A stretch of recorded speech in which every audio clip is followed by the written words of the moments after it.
Salut à tous! L'été dernier, je vous confiais ma grande surprise d'avoir pu dépasser l'autonomie de la batterie de ma voiture électrique. Aujourd'hui, on fait une petite vidéo à l'opposé de cette dernière, à savoir mais où est passée la foutue autonomie de ma batterie de voiture électrique.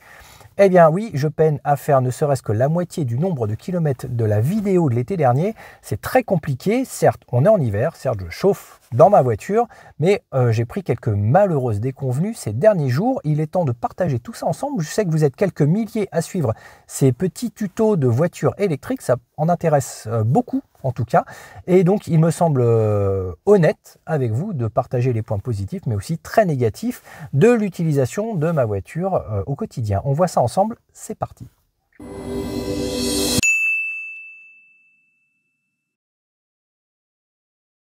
Alors, avant de démarrer dans le cœur du sujet, je rappelle évidemment qu'on est sur Karaté World, une chaîne dédiée habituellement aux arts martiaux. Et si je vous avais parlé, certes, de ma passion pour la voiture électrique, c'est aussi et surtout parce que cette voiture est japonaise, elle vient d'Hiroshima, c'est une Mazda MX-30, elle est plutôt rare en France.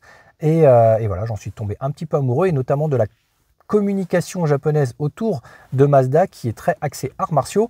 Donc j'y ai vu un petit lien, certes assez lointain, mais en tout cas si personnellement je me suis rapproché de Mazda, c'est surtout par le lien qu'ils ont su créer avec l'univers des arts martiaux. Donc j'ai trouvé ça assez intéressant de le partager avec vous, en tout cas sur cette chaîne et non pas sur une autre. Pour venir un petit peu au cœur du sujet d'aujourd'hui, je vous le disais dans le préambule, j'ai eu de très bonnes surprises avec des extensions d'autonomie selon la façon dont j'utilisais le véhicule. Et bien depuis quelques jours, l'autonomie, elle a fondu comme neige au soleil. Oui, et je vous apprends rien, on est en hiver, il fait froid.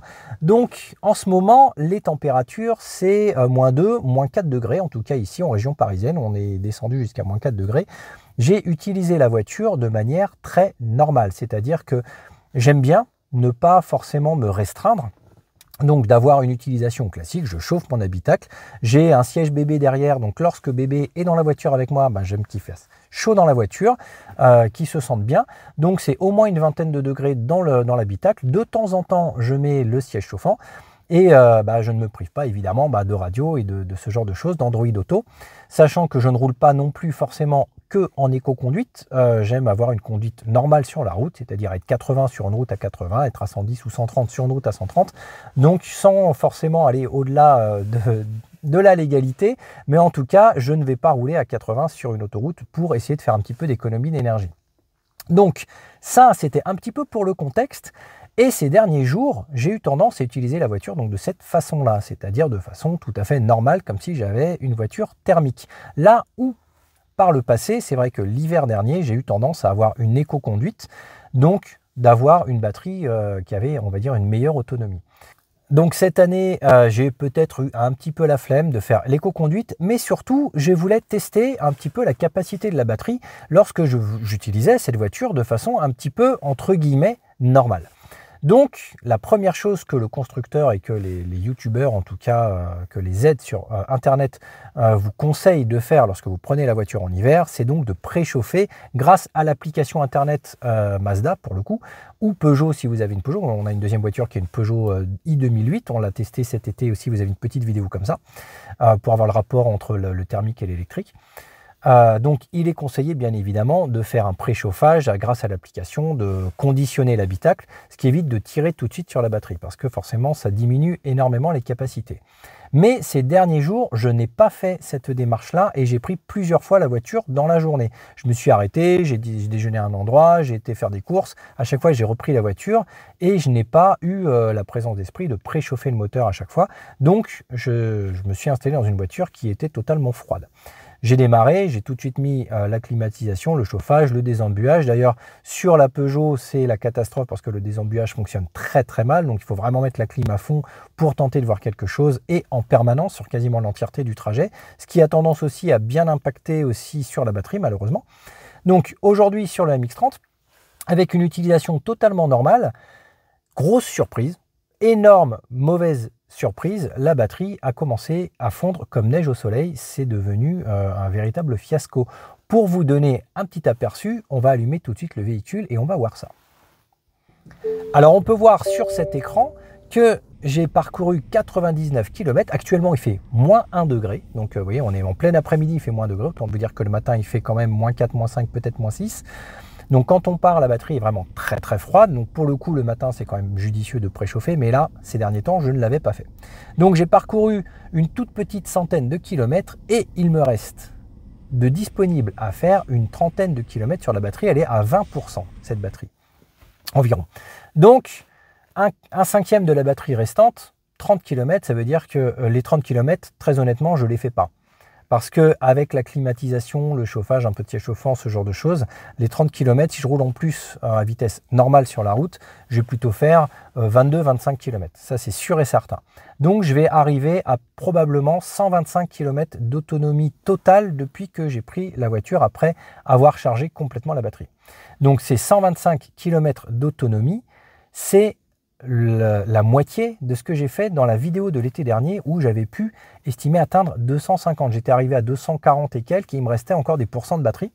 Donc pour le coup, j'ai divisé par deux. La batterie de la voiture, c'est une petite batterie, hein, c'est une 35 kWh théorique, donc un petit peu moins en effectif, et qui est estimée à une utilisation d'environ 205 km hors récupération d'énergie. C'est-à-dire 200 km, vous montez dans la voiture, vous roulez, vous faites 205 km. Mais avec la récupération d'énergie, au freinage notamment, vous pouvez récupérer un petit peu. C'est pour ça que l'été dernier, j'avais pu atteindre, dans une condition optimale en plus de météo, l'équivalent de 250 km d'autonomie, donc le max vraiment estimé par Mazda.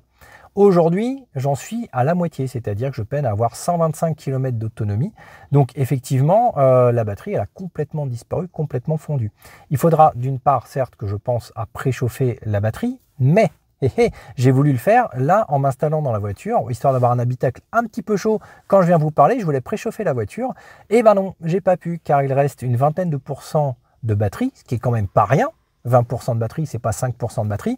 Eh bien, le préchauffage n'a jamais voulu s'enclencher. J'ai eu un petit message, comme vous pouvez le voir sur l'écran, ici que la voiture n'a pas voulu enclencher, à annuler le préchauffage car elle estime que la batterie est trop faible. Donc à 20%, un préchauffage, la batterie est faible, je suis désolé, on n'est pas à 4%, je pense qu'elle aurait pu préchauffer la batterie et ce qui aurait encore plus économisé le gain en tout cas d'autonomie.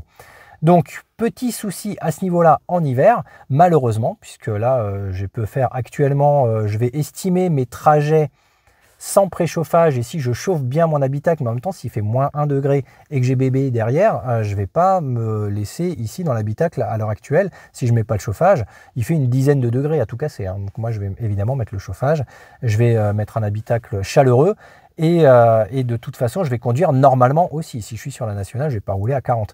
Donc je vais estimer mes prochains trajets à environ 130-140 km, peut-être 150 maximum en fonction évidemment de mes trajets.